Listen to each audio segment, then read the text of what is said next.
Welcome back to the channel, everyone. I'm sure we all experience moments where it simply isn't practical to break out a board game, or where players for your chosen game are not available. It's in those moments that I often turn to our electronic cousins in the video game realm to fill that void in my life. And sure, I could look to the many excellent video game adaptations of my favourite board games, or roll dice electronically in a board game simulator of some kind. But why would I do that when I can seek out innovative games by designers that, when confronted by the question of whether to make a tabletop game or a video game, presumably answered, "Por qué no los dos?" It was this thought that inspired our previous video about board games in disguise, where we looked at 3 compelling and original video games with an evident and glorious love for tabletop games. Since then, I've found even more of these majestic chimeras, some of which are genuinely among the best games I have ever played, regardless of genre. But unlike our previous video, the experience of the games in this video is greatly elevated by the joy of discovery. Not to go all Matrix on you, but to really appreciate these games, you have to see them for yourself. Accordingly, I'll be taking on the additional challenge of trying to persuade you to play these games without spoiling too much. First, let's remind ourselves of the rules that these games must follow to qualify. As mentioned above, we're not talking here about straight adaptations or emulations of existing board games, nor are we looking at the converse, board game adaptations from video game franchises. To make this list, a game must be designed from the ground up, an original video game.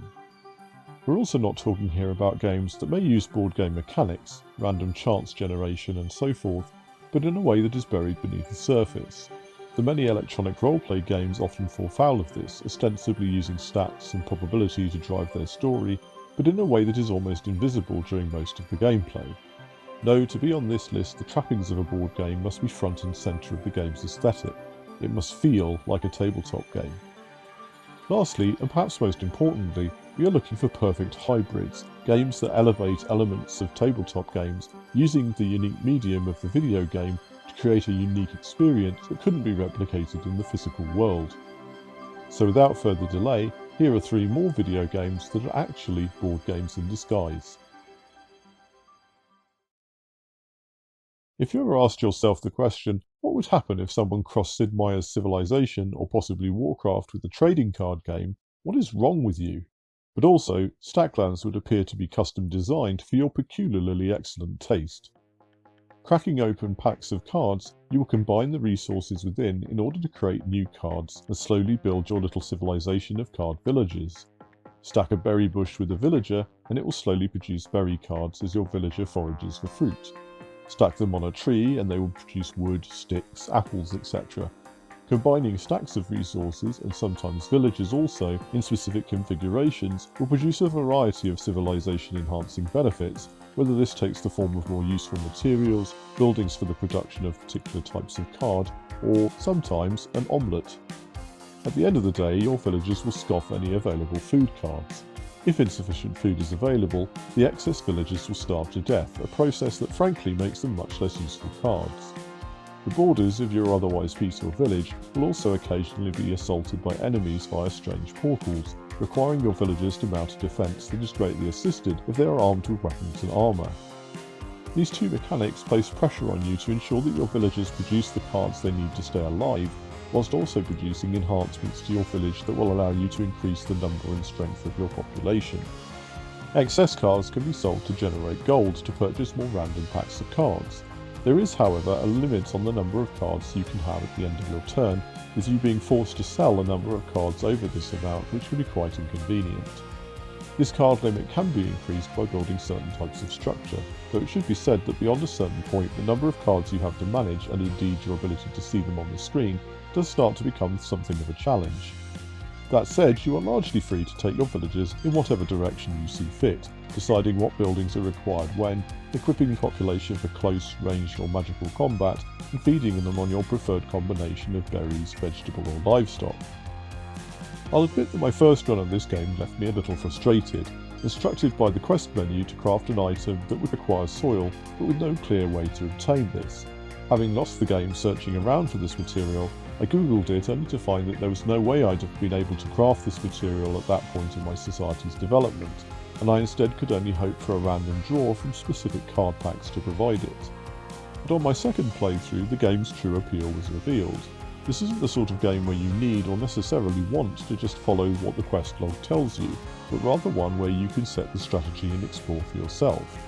Idea cards will pop up here and there to instruct you as to new ways of combining cards to produce new outcomes. Need another chicken? Combine a chicken with an egg and save the philosophy on which came first for another day.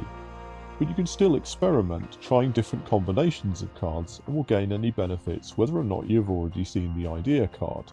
For example, I figured out that wood and iron ore would allow a smelter to produce iron bars long before I received the idea card for iron bars to instruct me. The game doesn't block your progression, it actively encourages you to come up with your own possibilities. As long as you have at least one living villager, the game will continue. You also retain all of your knowledge and unlocks from previous runs, giving you a wider choice of strategies the more you play. In my third playthrough, now knowing a farm would produce food more quickly than a garden, I went all out to build the farm early with the intention of getting a good food economy going earlier. It was touch and go, but I managed to do this just in time to avoid starving, and was then able to focus on other resources into the next phase of the game. An exploration of the game doesn't stop there. Opening Explorer packs will give you access to other locations that you can send explorers into in order to find resources, treasures, and more often than not bring back enemies that you will have to fight, but that may reveal new ideas and provide unique resources such as magic dust.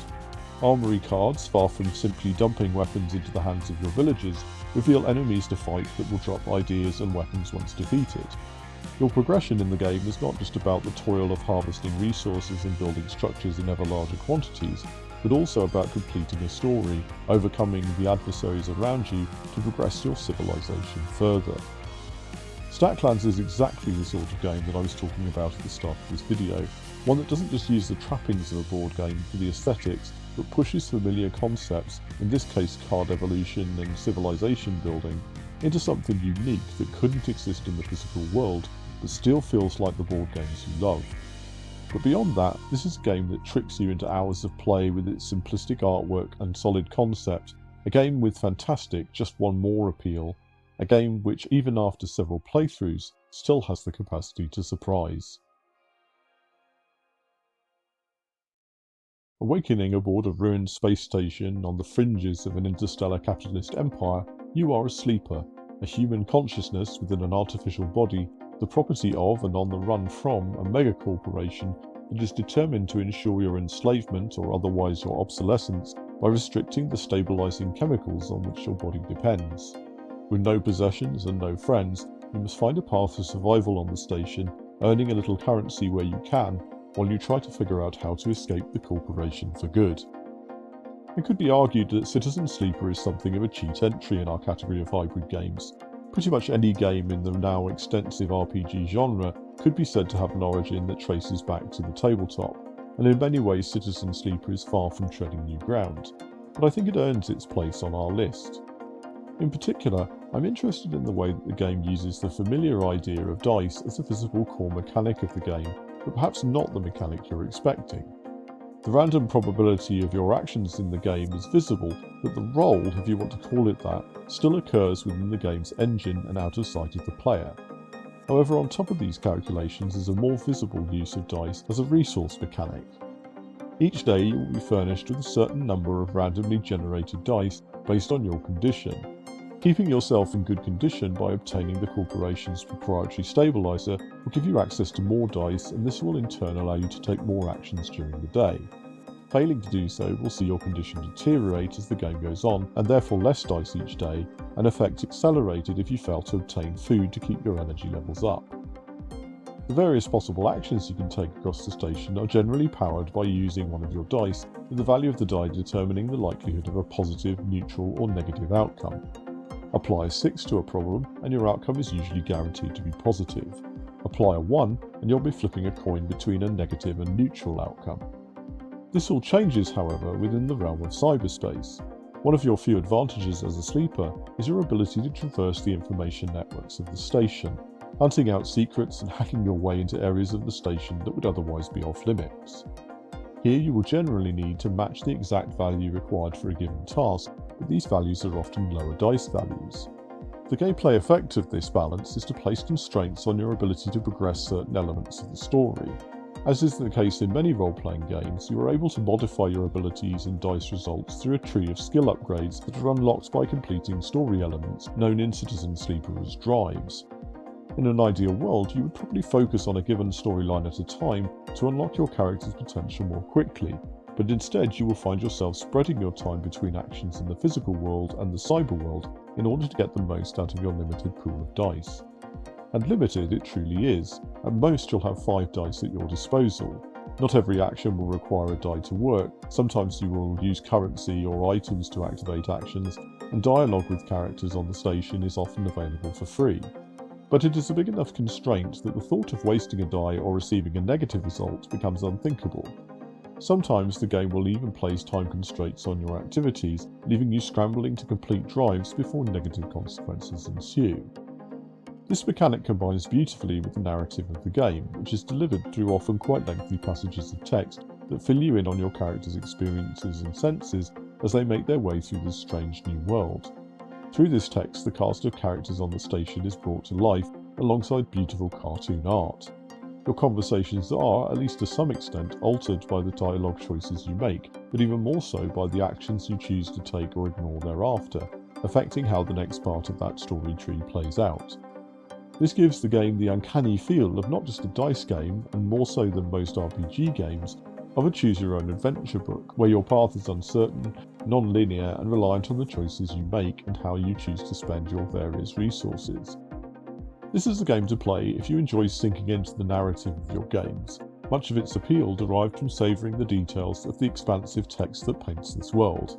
That's not something that's going to appeal to everyone.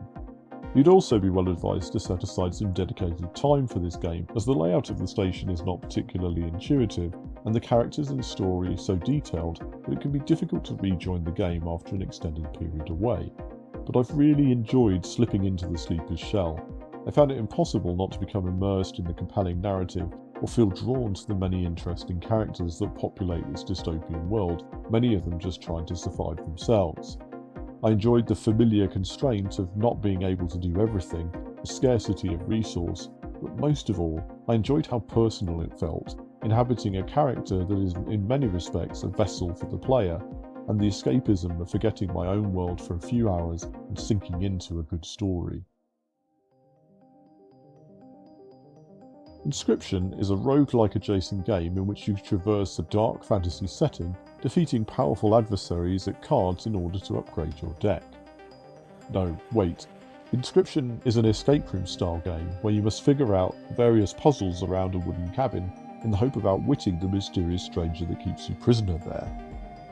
No, Inscryption is a psychological horror game in which your character pieces together the lost history and mystery of a retro computer game that couldn't exist. Inscryption is all of these things, and Inscryption is none of these things. And more than any other game on this list, I'm at risk of spoiling your full experience of this game just by talking about it. In fact, if you want to, skip this chapter and just play the game. Really, I won't mind. But for those of you still here, let me at least give you the opening premise. Finding yourself in a dark cabin manipulated by a shadowy figure you can't quite see, you're compelled to play a unique tabletop game. Moving yourself through the forest, navigating various strange encounters, your adventure is punctuated by a most deadly card game. Your cards consist of 3 fundamental stats: the cost that it takes to place them on the board, the amount of damage they can take before being removed from the board, and the amount of damage they will do to your opponent or their cards. The first of these most often takes the form of sacrificing cards in order to place more powerful cards on the table. You'll find yourself placing harmless squirrels onto your side of the table just so that you can sacrifice them to deploy bears, stoats and other more aggressive creatures. If they are met with other cards from your opponent, they will do damage to these cards and receive damage in return. If they attack an open space, the damage is converted into teeth that tip the scales in your favour until you win the round, extinguishing one of your opponent's candles. Once all the candles are out, you have won. Simple, right? If only that were so. And these are no normal playing cards. Some of them have special abilities that allow them to convey more powerful effects or avoid damage in certain situations. They can be upgraded during the course of the game to have new abilities or convey more damage. And some of them talk to you. And when they talk to you, it isn't just about the game, but also about the cabin around you. You could almost forget about your surroundings and just play cards, but at any point you can also choose to get up from the table and walk around the cabin, trying to figure out more about where you are and how you might escape the stranger that holds you. Inscryption's core card game mechanic is fiendishly addictive and supports multiple paths to victory. Frankly, if this card game was the whole game, if there was nothing else beneath the surface, it would still be an absolutely cracking game. But it isn't the whole game. The premise that confronts you, despite the choice of evoking retro game graphics, or perhaps even because of it, is deliciously creepy. The game claws at you, jumps out at you, misses no opportunity to make your skin crawl. Your currencies are blood and bones and teeth. At one point in the game, you can use pliers to remove one of your own teeth to tip the scale just one notch. A high price, but if you lose the game, the price is even higher. Don't make me tell you what the dagger is used for. When the mysterious stranger defeats you, as he almost certainly will at least first time around, your time in the game is not over. With a click of a camera, you yourself are transformed into a playing card, choosing an ability and stats from a selection of the cards that were in your deck when you failed. The game then resets, or so it seems, but this card will return to aid your next attempt to escape from the stranger.